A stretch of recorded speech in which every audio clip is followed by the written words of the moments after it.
মাঝে মধ্যে আমাকে অনেকেই কমেন্টে মেসেজ করে বিভিন্ন রকমের হুমকি-ধামকি, গালিগালাজ করে। এগুলো নিয়ে না আমার আসলে কোনো মাথা ব্যথা হয় না। বা আমি কোনো ভয় পাই বা এই টাইপের কিছুই না।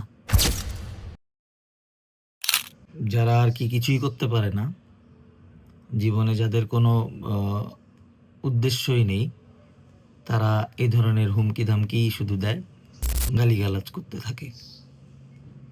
তো গালিগালাজ করেন, হুমকি-ধামকি দেন, আমার কোনো আপত্তি নেই। কিন্তু হুমকি-ধামকি দিয়ে সেটাকে স্বীকার করার সাহসটুকু অন্তত রাখেন। কেমন হুমকি দেন যে আপনি সাহস করতে পারেন না যে আপনি আমাকে হুমকি দিছেন? এটা কেমন হুমকি হইল? তো যাই হোক, গত ২ দিন ধরে অনেক হুমকি দিলেন, অনেক গালিগালাজ করলেন। আমি একবার বললাম, বলার পরে আমাকে উল্টা আরো রিঅ্যাকশন দিলেন, হ্যাঁ? এবং অস্বীকার করলেন। এগুলো বাদ দেন। এই নোংরামি আমি নিজেও করি না, আর আমার পছন্দও হয় না। আরো ১০০ জনকে দিয়ে আপনি হুমকি দেওয়ান, গালি খাওয়ান, তাতে আমার কোনো আপত্তি নেই। কিন্তু আপনি স্বীকার করেন যে এগুলো আপনি করাচ্ছেন বা আপনারা করাচ্ছেন। আপনাদের এই গালিগালাজ আর হুমকি-ধমকি খাওয়ার পরে আমি একটা জিনিস চিন্তা করেছি।